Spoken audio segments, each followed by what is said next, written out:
No, well, I'm public health. I'm not clinical. I'm glad that Dr. Duke came on, and also Avenel, because they can deal with the clinical aspect of it. My public health, we deal more with the community approach, how we can disseminate education.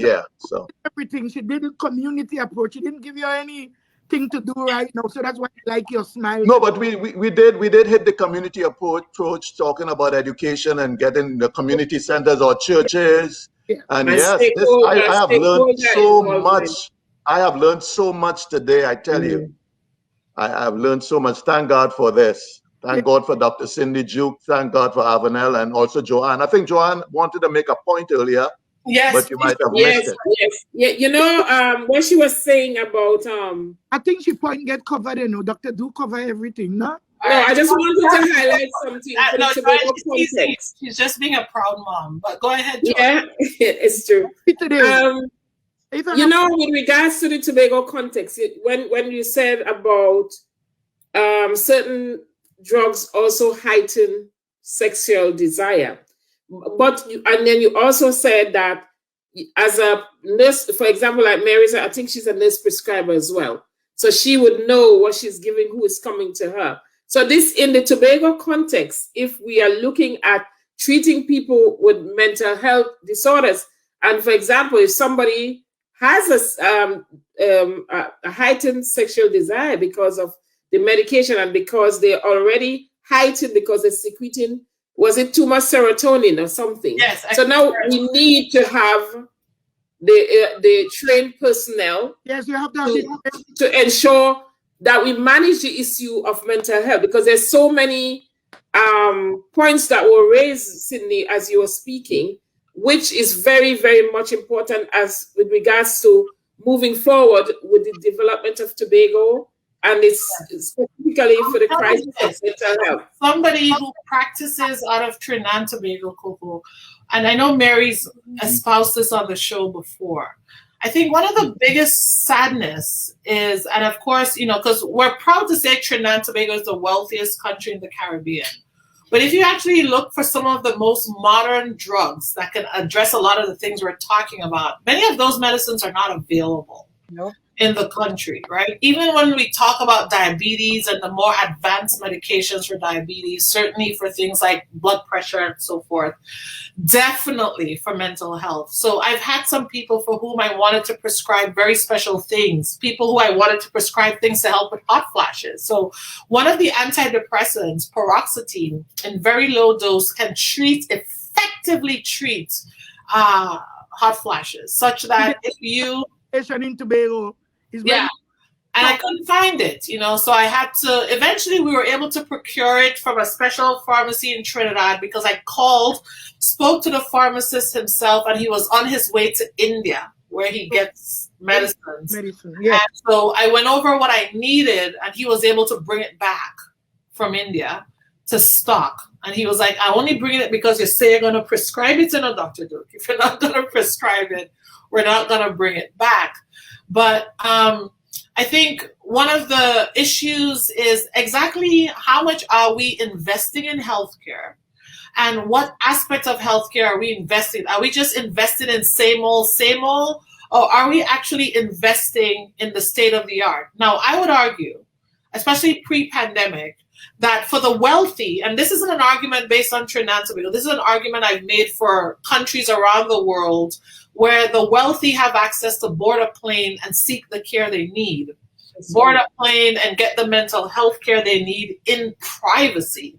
That when you have a setup like that, there isn't much motivation for even your political elite who have the access to get on a plane and leave to actually make sure the system is upgraded to the level it needs to be. What about the pharmacists that tell you, doctor, make sure you open up this clinic, and I only buying this medicine because Tobagonians never asked for it.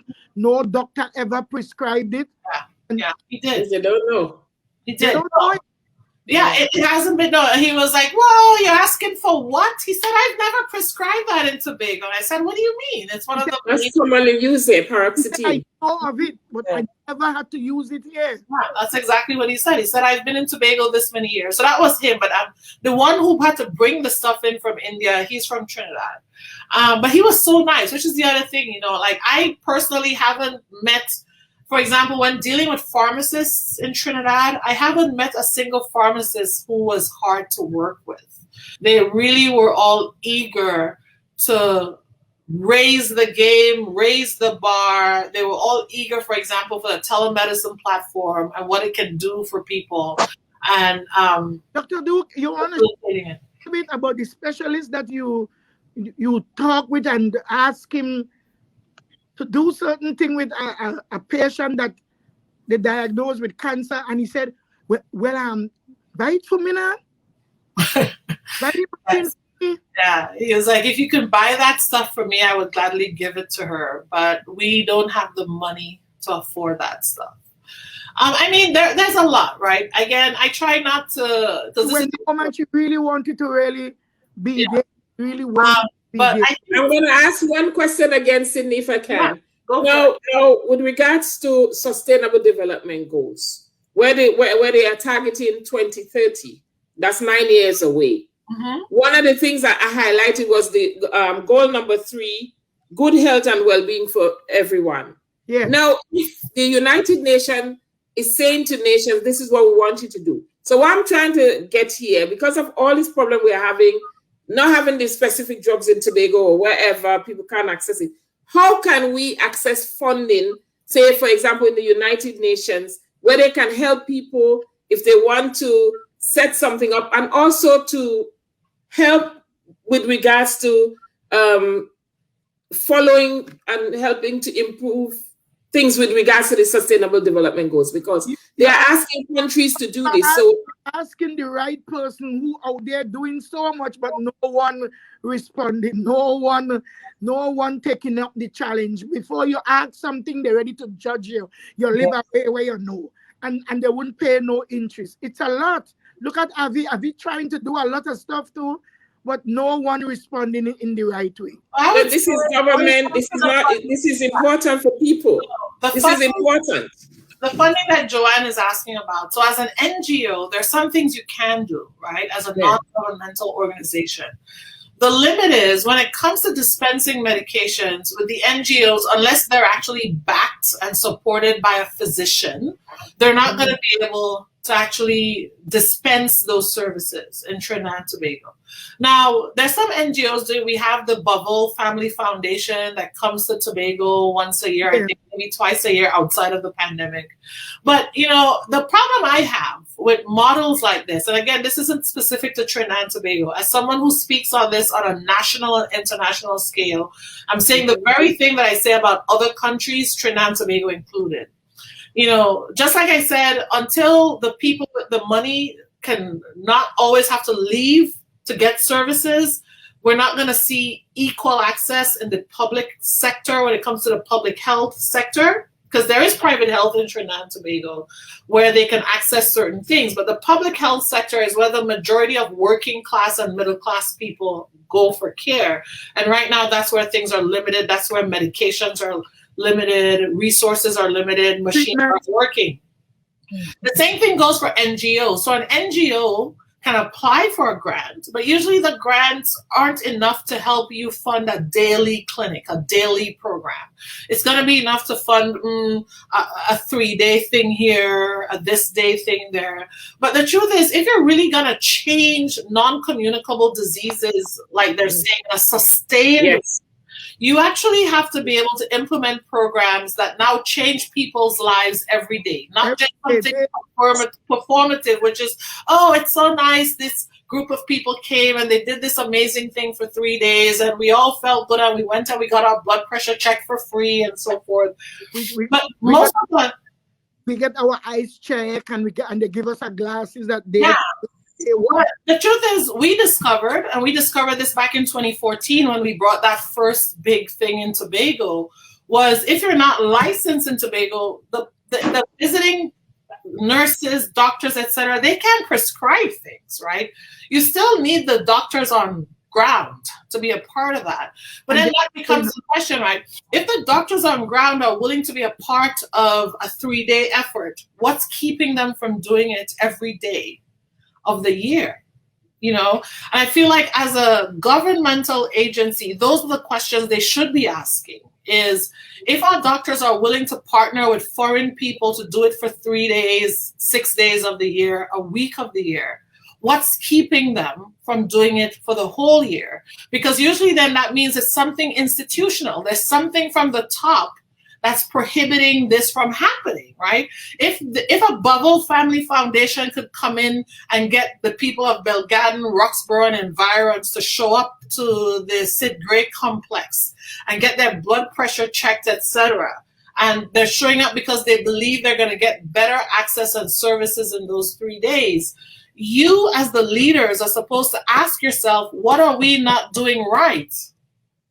Yes. That we could see this turnout here. Yes, they do get a good turnout, but that's it until the next time they. Yeah, so that's the thing. How is it? What do you do to make it sustainable? And I think that's the problem, right? So that says service delivery plan with appropriate and up-to-date care pathways. I agree. I mean, I hope it's there now, but I know as of a couple years ago, Tobago's hospital still didn't have a good pre-eclampsia care plan, right? And preeclampsia is an emergency when it comes to a pregnant person.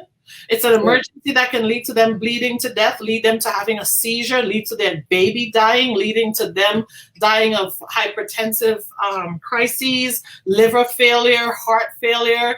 Quite frankly, most of the stories we've heard of people who've died in Tobago within the last 10 years in that peripartum period were actually likely preeclamptic patients, right? Every story from Charleville to Crown Point, every story we heard was likely in the end a preeclamptic woman. And at the time, there were no protocols, right? No up-to-date care pathways, including no magnesium available on island as prophylaxis. So those are the questions to ask and the questions to say, okay, is it that the people don't know? And I suspect, Joanne, that's also part of it, right? It's not just that they're not doing what the UN said. They don't know. Not applying for the money. But even the people on the ground don't know how that UN Sustainable Development Goal applies to them. They take every and anybody and put into the THA and calling them health. You don't know anything about health. Exactly. Well, again, health in the year 2021 is very different from health in the year 1980. Health in the year 2021. You when you lost your baby as a young woman. That's right. That's not me alone. This is happening. This hasn't really stopped. You know what I'm saying? But and I think it's the up to date. Sorry? It's the need for the up to date stuff, right? Like you can't meet a sustainability goal if you're not even at a level of regularity. How can you make something sustainable if you're not even at consistency or regularity, right? You had a nurse work as head nurse while all these incidents were happening. She resigned. She right back now to be supervisor. She hasn't gone anywhere and learned anything new. What will become new? You can't bring people back that work in a failed area. You have to bring somebody back now who will be bringing expertise of newness, of fresh. Yeah, that's right. Not even that. Like most professionals here in the United States have to complete some form of continuing education. And, you know, medicine is changing all the time. Healthcare is changing all the time. And we have to be able to move with those changes. We have to be able to adjust and adapt. So if we're not getting those new knowledge, we're stuck in the old archaic times. And that's why I'm going to be a little bit political by saying we need to have the change. And those who seem to be able to deliver, I know that saying this is going to irritate people, but healthcare, look at where we are, Tobago. Have a hard look.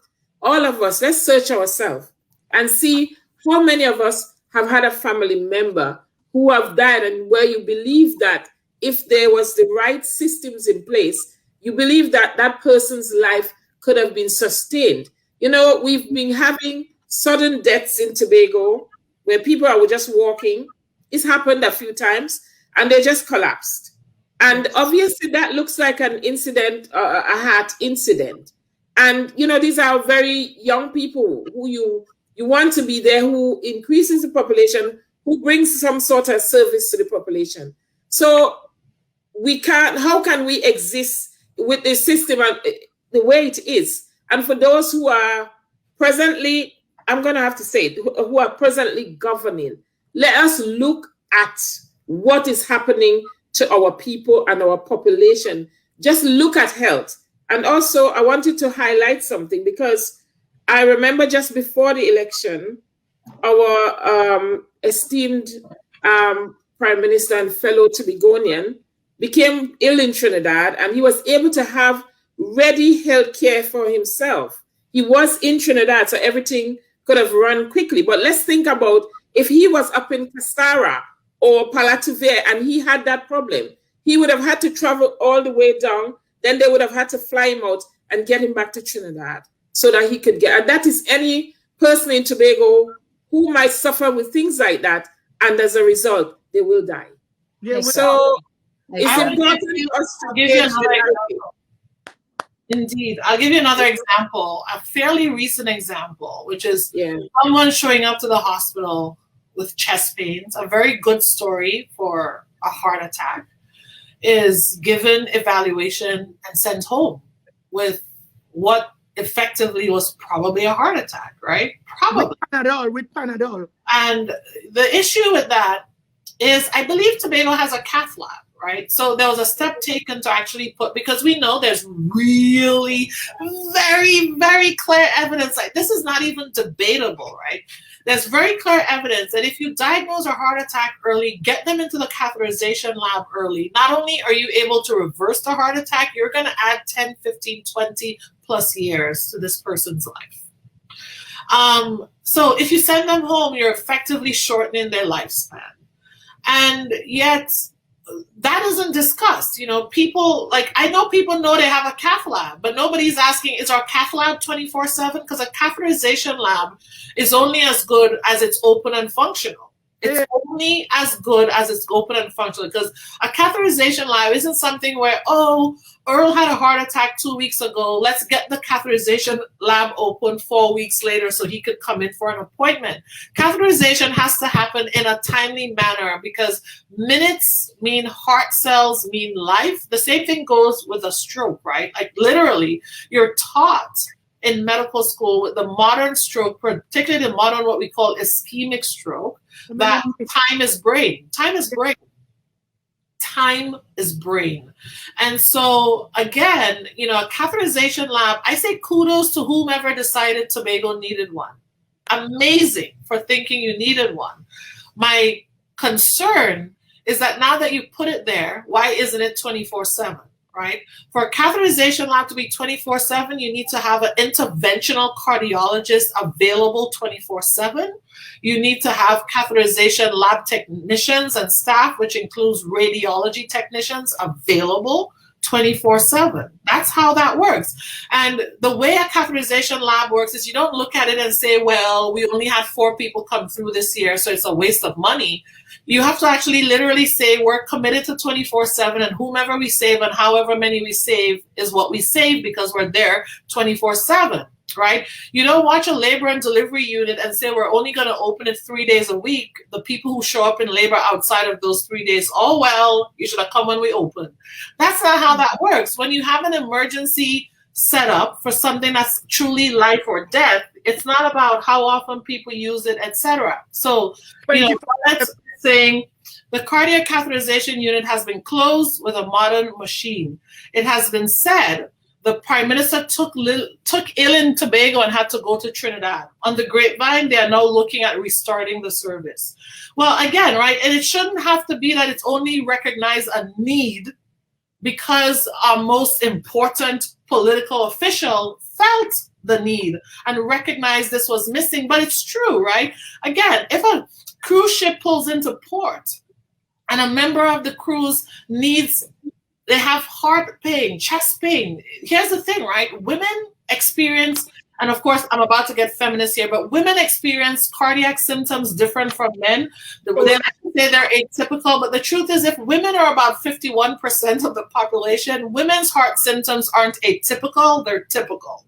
The men's symptoms are atypical, but we all know what men experience. We just haven't taken the time to characterize how women experience heart pain and heart trouble well enough.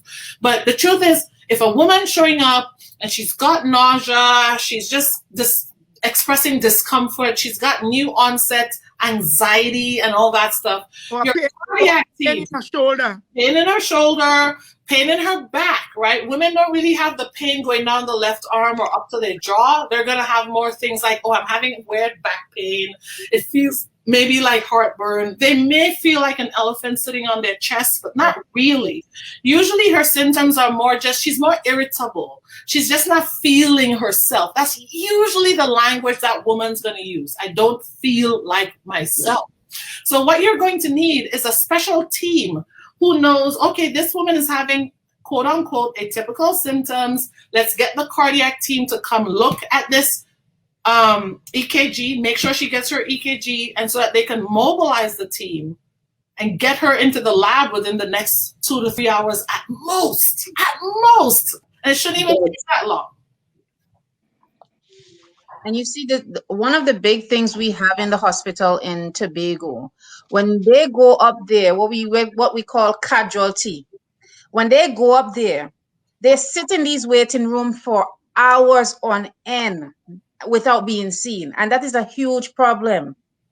Every time, every minute counts. Somebody with asthma, look, a friend of mine actually died from an asthma attack because they had them sitting there for hours. Yeah, asthma is another one, right? So every time you're struggling to breathe, tremendous strain is going on your heart, right? Yes. And so like when people hear somebody died of an asthma attack, really, they just stopped breathing? Actually, their heart stopped, right? Because the heart was working so hard trying to get them oxygen when oxygen couldn't pass through to the lungs. The truth is, for the size of Tobago actually has the opportunity to really create some of the best care models that should be what the rest of the world then says we want to be like that, right? Because you can actually have an asthma care model that shines, and that's just incredible. Because although there are people struggling with asthma in Tobago, it's not like you have 2 million asthmatics on Tobago, right? So really what you need is to train the people well, give them enough staff, give them the tools they need, give them the, again, buying tools, but without people who are trained and continuously trained to use and to maintain. So like at my facility here in Las Vegas, every year the state pops in whenever they feel like it. Every year they're going to pop in. And they're not just popping in to see whether we have equipment. They're popping in, one, to look at the labels on every equipment, to see the dates on the labels, to see if they've been inspected and if they've been maintained. They want to go through our records to see if every member of staff has had in-service that has kept them up to date. Not just on new things, but on the very things they've been using all along. Like, we don't get to say, oh, so-and-so's been working here for 4 years. She knows how this machine works. We don't get to say that. We actually have to show that every year we make sure she still knows how to use the thing, right? We make sure that a third party comes into our facility and makes sure our equipment works every year. It's not enough for me to say, oh, my x-ray machine is working. I have to show that the maker of the x-ray machine had a service professional who came in and serviced my machine, right? And that's really what that is. It's not enough to just say, well, we know I'm doing this long time and I've been here for 20 years and all. That doesn't mean anything, right? You've got to be checked and make sure you're up to speed. That's what that is, right? Like someone in Tobago claiming all these portfolios, and you never see one document showing, where did you learn this? Yeah, but so that's the thing, right? But that's where that internal process has to happen. 10 jobs this one person has. Yeah. And he hasn't even been to normal high school. Wow. Yeah, so look at this, right? Donette is saying you're correct. It's been said that some of our cruise ship companies had chosen Tobago because of this service. That will be the catheterization service. When it was closed, they stopped coming. I wouldn't be surprised, right? I wouldn't be surprised. Now, as someone who's taken... Well, why was it closed? Yeah. Well, no staffing, right? Staffing, equipment. Well, you can hire staff if you can't get it there. Hire it from somewhere else. Cardiologist. You also need an interventional cardiologist. So, Dr. Duke, we are going to end the show right now. 1 second, Coco. I just want to explain something to Joanne. So an interventional cardiologist in the United States makes somewhere around $600,000 US a year in salary, just to give you a sense. So if there's an interventional cardiologist that the island of Tobago needs to keep on island, they're going to have to be able to pay someone in the order of that much to keep them willing to stay there, right? And so even if you're not going to pay them that much cash, you're going to have to make it worth their while, huh? You have to get a decent home. Don't put them in them all. Yeah, you're going to have to do more to get us. But I think, Sydney, just to say, if I'm just thinking, it's just an idea. If we know it's going to cost a lot to bring somebody from the States or the UK or wherever, but there are other countries around the world that you might still be able to get a good enough person. Or even if you did bring it from the States, give them other incentive and maybe save for us. Now, the Caribbean does this. So St. Kitts does it. St. Croix does it. Cayman Islands does it. I have a cardiac critical care ICU physician, right, who I know very well, who travels to the Cayman Islands 4 times a year, covers their cardiac intensive care unit for 6 weeks, 4 times a year, right? So that's 24 weeks out of the year, 52 weeks in the year. The rest of the year, this person is writing books and just living their best life, right? The other 24 weeks are split between another physician who comes from Europe, right? It's being done. But this is what I'm saying, right? It's being made worth her while. So she goes there. She's paid amazingly well. But on top of that, she doesn't have to worry about housing while she's there. She doesn't have to worry about transport while she's there. She doesn't have to even worry about food per se while she's there. In fact, she posts things like, sometimes the unit is empty and she'll show herself on the beach enjoying working from the beach because she has no patients in-house at the time. But if you notice, though, because the Cayman Islands knows who their clientele is, they need that unit to always be functional. So they pay for these people to come in and be there all the time, right? And that's where, if you're committed to tourism, for example, you're committed to making sure you have the tourists who are going to come, spend the money, invest, that's the kind of stuff you're going to need to invest in. You don't shut it down because, what I've heard is there was talk that said only a certain number of people actually ended up going to the cath lab. So it didn't make financial use to the island. While you were there, you had a conversation with then Representative Claudia Duke. What kind of a medicine she wanted to introduce to Tobago? She had spoken to myself and a couple other people. We were in that room with her and all of her staff. And she was very, very determined to bring medical tourism to Tobago. And what she pleaded for in that conversation was, can you guys show us how to do this? Can you show us how to make this work, right? The thing about that was a conversation. There were other things that happened afterward, which also included, it was very obvious, that people were threatened. Donette is saying they have a cardiologist in Trinidad, Barbara Hutchison, mommy knows who she is, she offered her service. This was not taken up. This is Teacher Dolan's daughter, mommy. Yes. Yeah.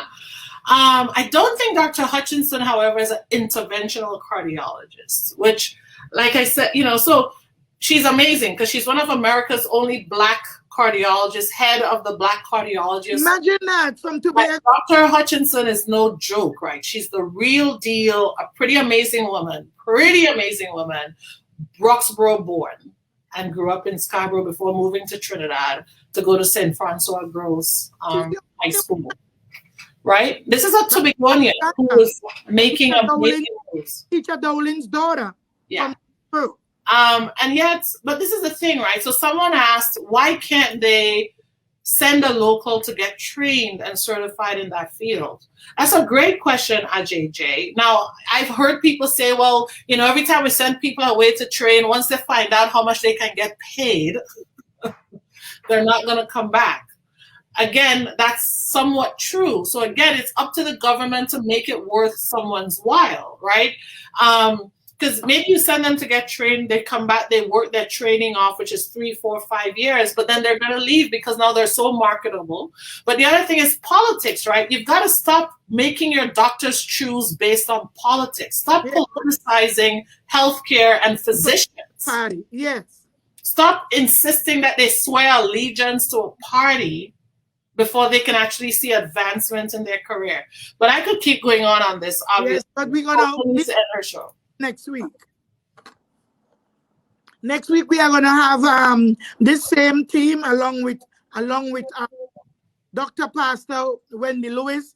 I don't know if the other doctor who was on the live here now, she's gonna be here. I have also on Wednesday, join me in welcoming Dr. Faith B. Israel again. She wouldn't be only speaking about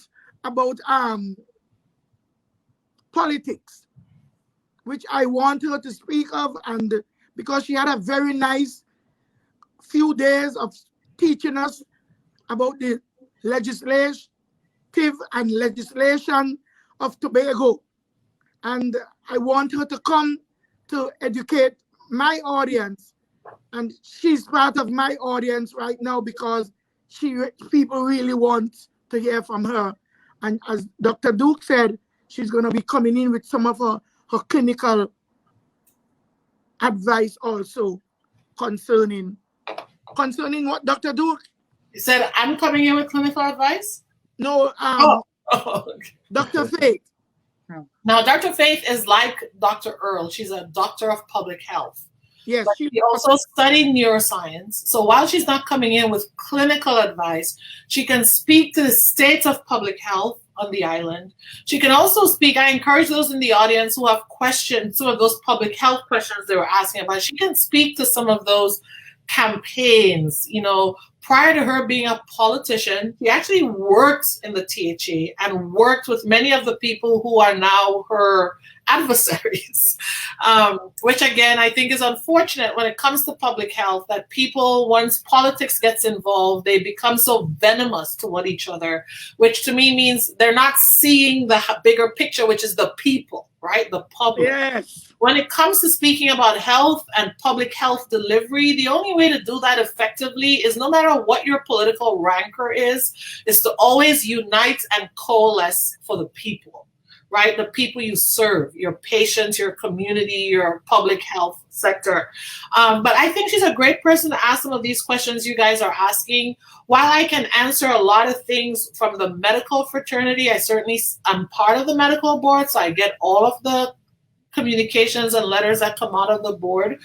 I would say, she's the one to ask your questions as it relates to tying health and politics. I try not to get political on those things because I personally believe health should not be a political issue in Trinidad.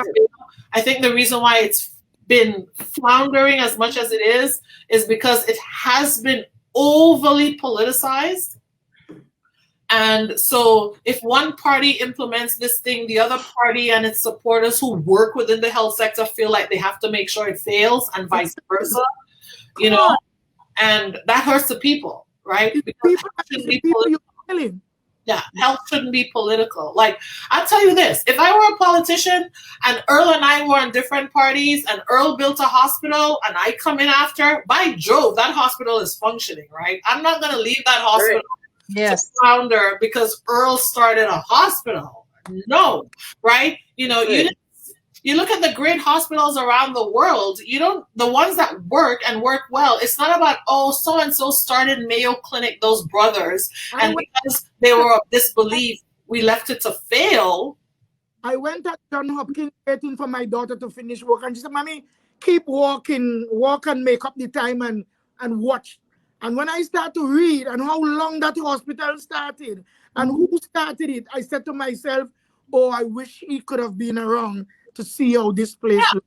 And the thing about hospitals is hospitals should be seen really as the gem of your community. It doesn't matter which politician you are. That's a gem for your community, right?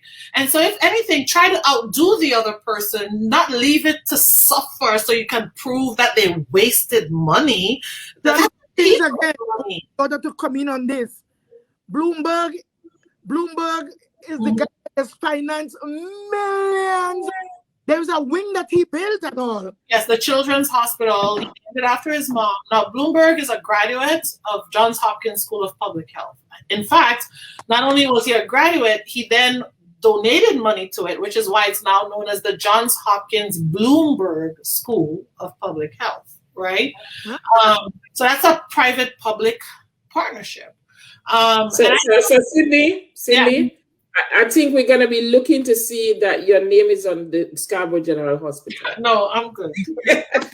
You know, Dr. Duke, you made a point relative to the politicization of everything in Trinidad and Tobago, and that is the problem. I was reading an article the other day that the Scandinavian countries, you know, they have this political system of social democracy. Yes. And so they have a lot of social programs.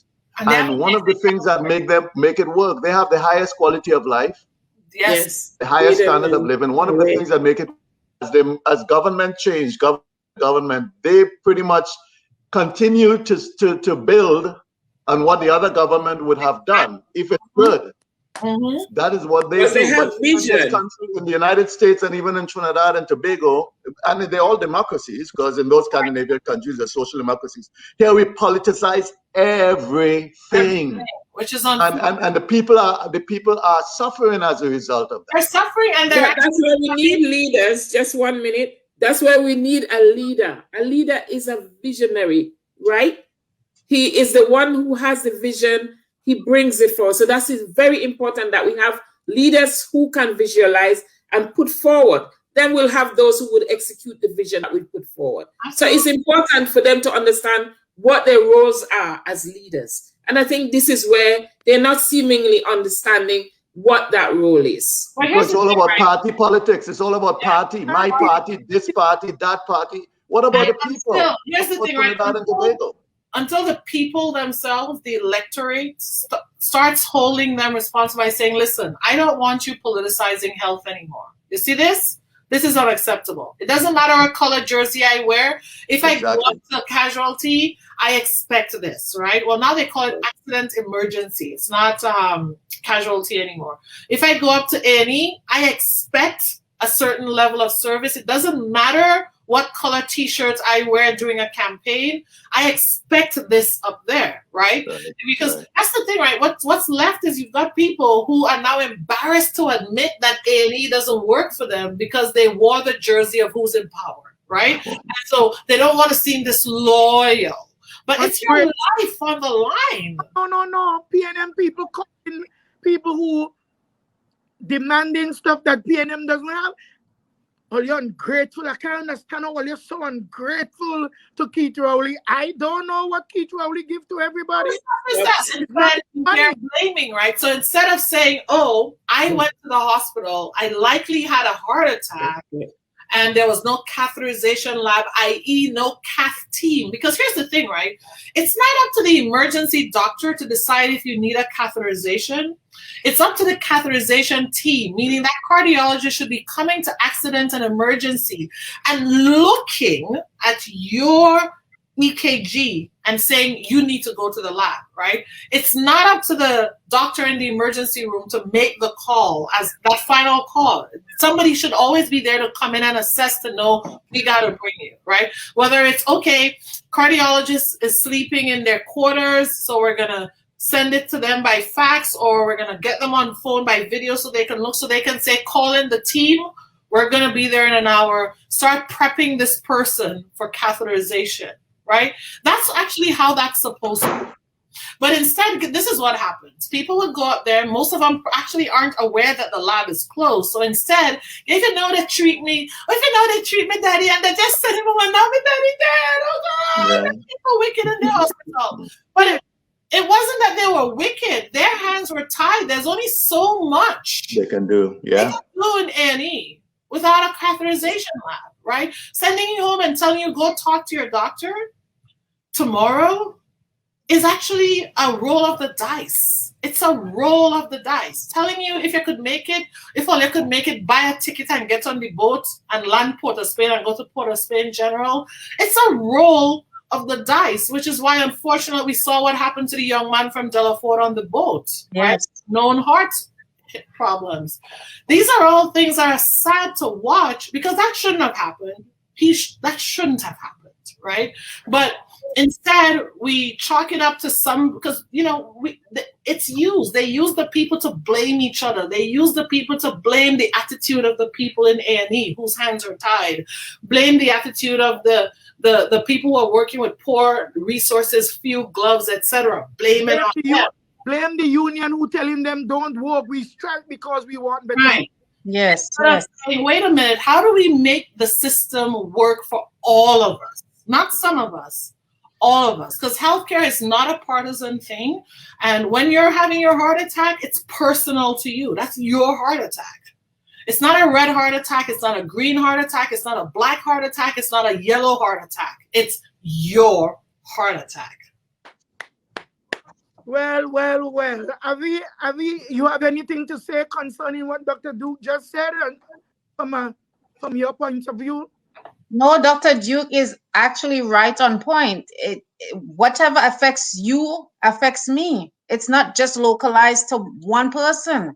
It's not localized to any particular party. And we have to, at the end of the day, we have to advocate for ourselves. They're not going to do it for us. We have to advocate for ourselves. Is this what we want our situation to be? I can't see it that way. Well, we are going to pick up from here where we left off, and we are here so that we don't even have to come back, but then we must come back because we have other sections to touch, like diabetes and impotence, and impotency, diabetes, and whatever the medication you're taking for diabetes, is it obstructing something else? And we will have a good conversation next week, Sunday, as usual. And then we will start back now with our fresh lives. I think we will be covering every other live that we canceled for the past 6 months. So what do you have to say? I think my daughter gave her closing statement. So we want to hear from Professor Earl Henry. Well, I'll just end by saying I was so blessed by all the information that I received, and I know the audience, the people in the audience would say the same. A lot of information today. So thank you, Dr. Duke. Thank you, Avenel, and thank you, Joanne. I think there are so many keys to you. See what Janice is saying to so many keys. Yes. There's so many keys. One is raising awareness on mental health issues and yes. One of the members of our audience, her name is Janice. Oh, okay. Tag me. Can you get what she said? So you will read it. I think she's saying how. Janice Ben tagged me. Yeah. Okay. She's saying thank you, Dr. Duke. Pity we don't have 60,000 people on this live. Good work. Let's spread the news. What you saying about that, Dr. Earl? Well, there is nothing I can add unless to say that we got to raise awareness on mental health and mental health issues in our island, a beautiful island of Tobago, through education. And of course, using this public health line through the organized efforts of society, bringing communities together, educating our people on public health, on mental health and mental health issues. We need a public health system that focus on using modalities and technologies to target increase and enhancement of knowledge. We want our people to be more knowledgeable, and also we want behavior. Knowledge, it's one thing to know, it's another thing to behave. And so we want to change behavior, and of course, clinical prophylaxis, clinical treatment, which Dr. Duke elaborated on a lot, and Avenel. And so we have to there's so many different areas that we have to target and bring them together on a beautiful island of Tobago, and it can be done. It's doable. It's doable. It can be done. So I hope the powers that be are listening to your program and taking down notes, because there are a lot of good information given from this forum, and hopefully Tobago's health system can be one that we all can be proud of, and we can be. But as Dr. Duke said, we have to depoliticize, for want of a better word, the system, because once that politics come in, then everything, all hell break loose, and we're affected. So we have to do like the Scandinavian countries and take the politics out of it and build on the successes of the previous government, build on the successes, applaud them when they do well, and build that, right? And once we do that, it comes back to what we were discussing last night, what I emphasized, mentality. We have to change the mentality of our people home. We have to change the mentality, you know. When you think about Joanne's contributions with the United Nations and stuff. Well, point on. I'm in agreement. I cannot add anything to that. I think she's right on 100%. Amen. Thank you. You know, Amen. No man is an island.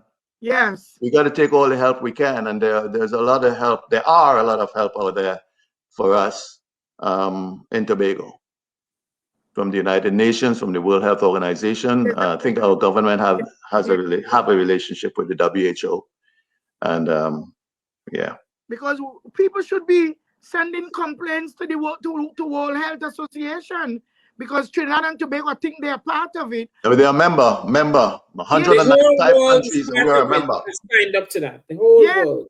Yeah. And they help. They do help. You know, like yourself, Earl, I am actually doing public health as my master's program. So I do have a bit of knowledge on, the stuff a bit. That's what you're doing, yes. Yeah.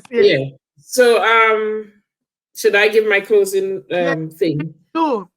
Today has been very, very enlightening.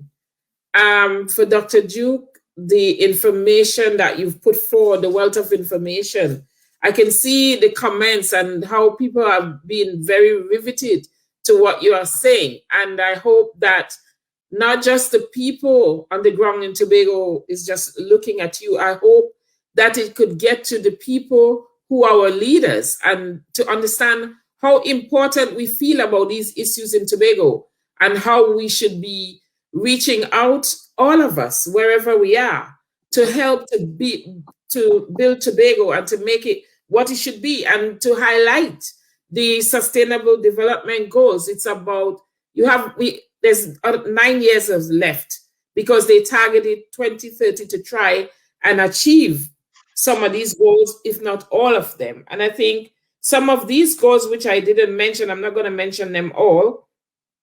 One of them is industry, innovation, and infrastructure, which Tobago badly needs. Reduce inequality, sustainable cities and communities, decent work, and economic growth. And these are some of the things which are very, very much in keeping in what I think people want for Tobago. So I hope that we're not just going to talk on this platform, and I hope that we will go forward and do something better for Tobago, all of us. Yes. Thank you for having me, and for everybody listening in.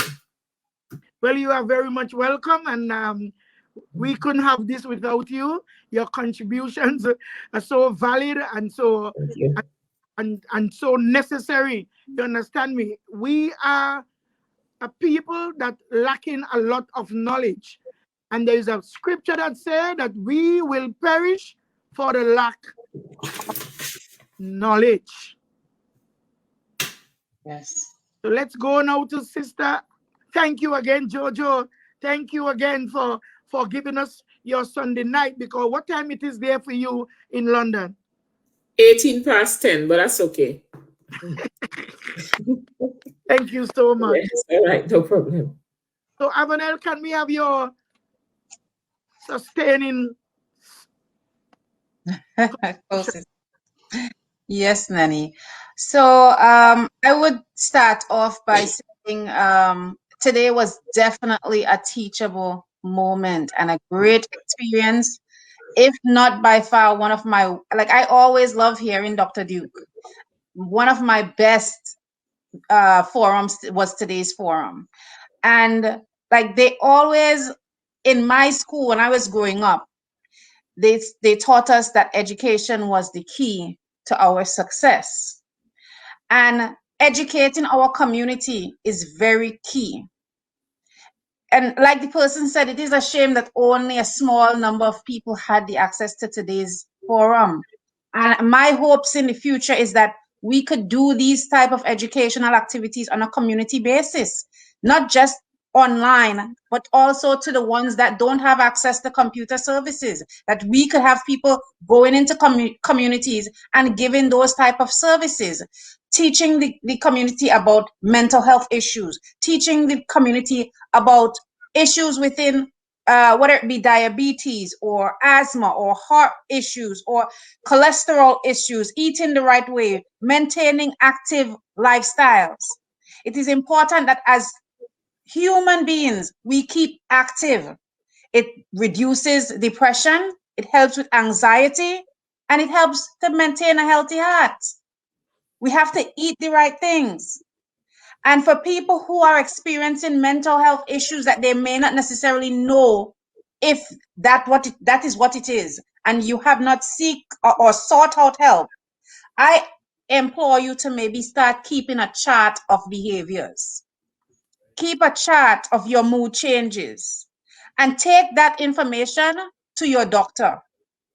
I also implore you to find out your familial history. It is very key in healthcare, knowing that history of your family, that background, whether it be a grandmother or great-grandmother may have had issues with cancer or issues with diabetes or hypertension. Know those familial health history because it is key in treatment and diagnosis. I also implore you to contact your local crisis department whenever you're experiencing issues, whether it be with yourself or a family member, sort out help. And if you have someone in your home that has suicidal ideations, make sure that you call 911 and make sure that you remove weapons from the home and don't leave them until help is available. Hallelujah, dear. You must have me go inside for my bell. But it's okay. Today, I am so happy that we are going to get a little closing chat from Dr. Duke also, because she was part of this show today. Thank you so much for responding, Doctor. And can you give us a little closing pep talk?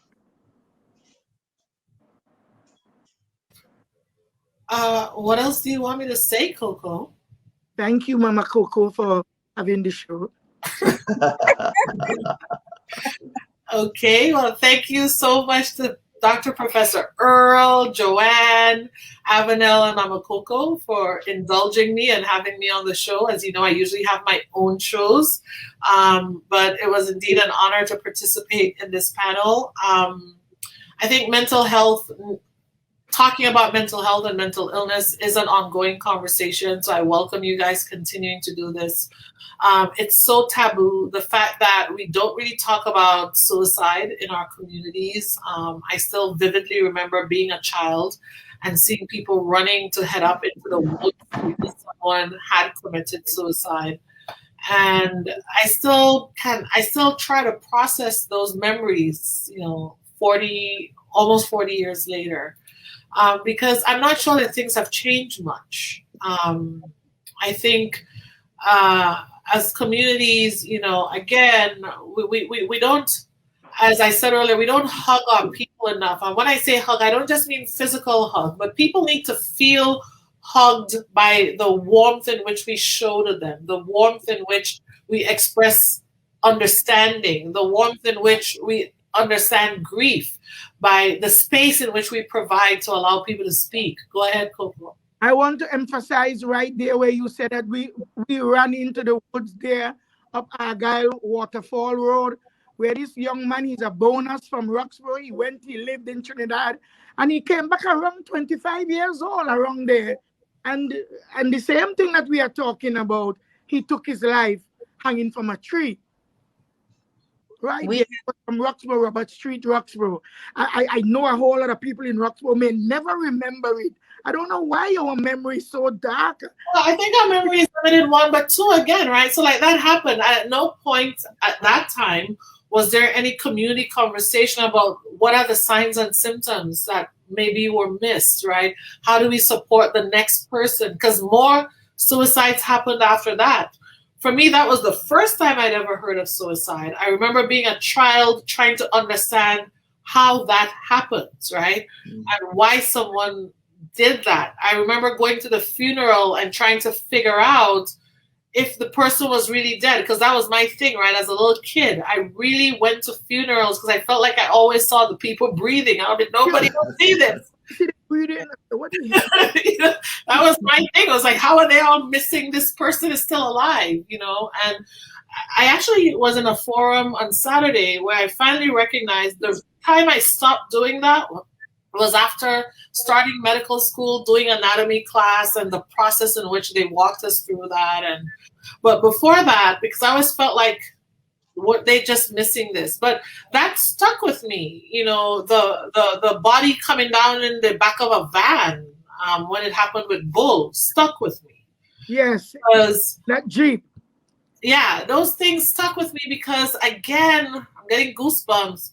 As a community, a lot of those things weren't discussed. It was just like, you know, this is death, right? It wasn't like what would have led someone to feel like that was their only way out, you know, and this still happens. And for me, I will always remember Victoria Wilson.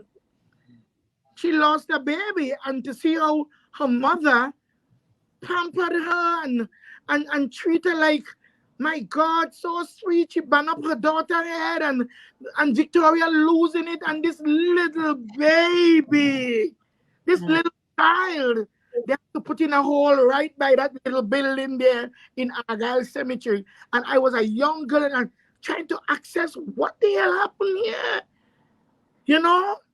And I was blown away. And to see the mother mourning, Vicky losing it, she going down like she fainted. And her mother had her in her arms, banged her head up with a wet diaper. And I said, with Lima Call. And I said to myself, my God. And when that girl from Betsy's Hope, she died with her baby. That one I would never forget because they had her and the baby in the coffin. The little girl was in her arms. So people. Yeah, that one was quite, again, I thought they were breathing. I was like, mommy, how can they close the coffin? They're breathing in there. It's just quite something. And Cindy, you remember the baby, that you could describe the baby? Yeah, I still remember the little dress, basically a christening gown is what they had the baby in. And there she can't sleep. So I don't know how people just access hatred, access pain over someone else, and we can't say, well, my God, I saw something that I wish I never see again. And I hope I don't want to be the mother that putting away a baby, or a mother or a father watching my daughter lying in a casket with her young baby in her arms. Yes.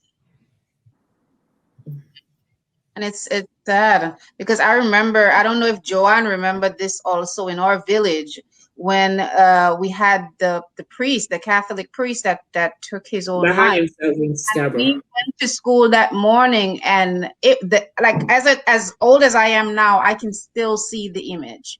And it's just, it stays with you, and they don't necessarily take the time to talk to you as children because they never spoke to us afterwards. Right. So you guys are saying a priest hanged himself in Delaford. So this is no Scarborough in the that was Father Timony.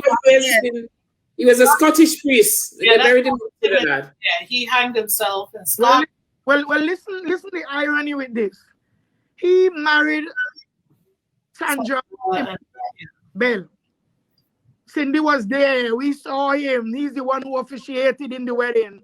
And to hear the news a couple of weeks or months that he hung himself in the vestry, Cindy said, my God, just he was really happy is what was weird. The only thing that he did that was odd was he turned off the lights before the bride and groom had exited the church.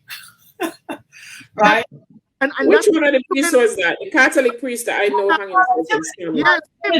Yes, Father Timony. Yeah. No, there was another one up at the Delaford Presbytery. That's the one I'm speaking about. I was probably about these two. So, because Father Timony is the one Joanne's referring to, which I'm referring to one. I think I was maybe about in Standard 1 when that first happened. Yeah, so Timony would have been like 1993, possibly 94. But Timony died because Tobago had two priests that passed in fairly short order. There was Father Patrick, and then there was Timony, who hanged himself. Yeah. But that's interesting. So that's interesting again. And we know certainly there are actually papers that document that Catholic priests have also. You know who turned off light? Father Patrick turned off light on, I think her name was Londa. Yeah, Londa, Pirate's daughter. I had heard that. Off lights before they leave the church. Londa didn't even live a good year or two. I don't know how soon she died after that wedding. But turning off lights when people still around is not a good sign. Either you're turning off your own light or you're turning off light on somebody and not asking questions. I find people in Tobago, we all forget everything that we should remember to teach the next generation. We only remembering scandal, strife, and mischief. So brothers and sisters, I want to thank each and everyone. Donette is saying something here. Avenel, can you read it? Yes. Donette says, that was my cousin Marilyn. Yes. I had sleepless nights after that. Negligence. She had a stitch in which wasn't removed despite her telling them she is in labor. The child died and sepsis killed her. And that's how many years ago, and we're still having things like that. We're still having things like that. Everybody is culpable and responsible. The leaders are very culpable and responsible for what is happening here. They need to step up. Nurse that was around when that happened to Marilyn. Are you guys listening to me? And now she resigned and they bring she back because of politics. Am I talking gibberish? I mean, they should, I don't even understand how they look at themselves, how they sleep. How do we live in Tobago? I'll be honest with you, if I come to Tobago, I just want to get down there, do my holiday and get back. I don't want anybody touching me. I'm sorry, but I had my own experience. That's why I think like that. Yeah, but that's and I don't feel comfortable that anybody touch me or touch the kids because of what I experienced. That's the only reason. So I always feel like I have to go and get back in one piece. Yeah, but here's the thing. If you go on holiday, that means you're just gonna land at the airport and stay in Crown Point. You can't even go into the water. So what's the point? I mean, I do, but because you might have an emergency. That's the thing, right? The healthcare system needs to get to a point where you feel confident that if there were an emergency, you'd be well cared for. That's right. Right? And so I think, I know a lot of people don't think about this because most people don't think about what if when they're heading on a vacation. It's somebody like me who thinks about it and makes sure everybody in my family has medical evacuation insurance and we have this and That's that. Right. So that, and everybody knows what's available to us. And if one of us is traveling, but the other one isn't, I'm sending information, like Winston one time was like, what are you guys planning when you go down there? Why are you sending me all this insurance information? What's happening to you guys? But it's because I feel strongly that you have to let people know, because in case you're there and you can't speak for yourself, they know what things need to be done to mobilize And then fly you out to special insurance, ambulance service. When traveling, she will send all her business to Winston, all she insurance, and so in case she didn't make it, or in case she's incapacitated, she and Winston they say, my God, you don't know what this has do to me. I'm scared, but no one knows. When I'm in Tobago by myself, Cindy will always, when are you coming back? Be careful down there, you know. Don't go here. Don't do this. And we shouldn't feel like that. If we put the right things in place, then it's good to come home and have the service there. No, she's scared for me. No, there's that. Also, again, right, if you're going to encourage your people who retire to come home, they do need to know you have a Catholic. They do need to know you have services that are going to, again, it doesn't make sense that you're going to tell your folks that all ambulances equipped with. Yeah, you're not going to tell your folks, go abroad, make the money, retire, come home, but leave quality health care, which is what you really need as you get older. Exactly. Behind, right? You have to make it worth their while. And that's what places that cater to retirees do. You look at the Cayman Islands. Again, I'm going to name a number of places in the Caribbean that cater to the wealthier retiree, because most retirees are generally wealthier than the working people in your country. So you kind of need them to come help buffer, especially since you don't really have to give them a pension. They're just paying into a system without taking back from your system. So you need them to help buffer your system. Right? You look at places in Italy and stuff where they also look at trying to recruit people to retire. You look at the state I live in, Nevada, and what Nevada has done to also recruit retirees, which is they don't have a state income tax on purpose. You know, Arizona, Florida, because they want those people once they retire to come there and feel confident they're not going to get any extra taxes so they could live off their money. But that's the sort of thinking that needs to happen. Like Dr. Duke, I want to come in with a little personal touch here. Like PNM people in Trinidad and Tobago looking at me and calling me old. Come on Facebook. Why you don't get some grandchildren and go be a grandmother? And these countries and these places like Miami cherishing old people so much because they know old people bring in money, they bring in wealth to boost Florida and to boost Miami. Trinidadians calling you old, so what you have, you must just share it away. And I ain't too old when all you're asking for gift. I ain't too old when all you want a barrel. I ain't too old when all you want to buy outfit for all your children and can't make it to graduate them. No, because I'm speaking the truth against a weak, dishonest political party. You guys ready to call me old? I'm not offended. I'm old enough to be on Facebook. What you say, Earl? Amen. So many people God this evening that surpasses all human intelligence. We can go on and on because we have areas to touch, but we will be back next Sunday at 2:30 p.m. with this panel and 2 additional preachers because we want to know if the church should really say amen. Amen.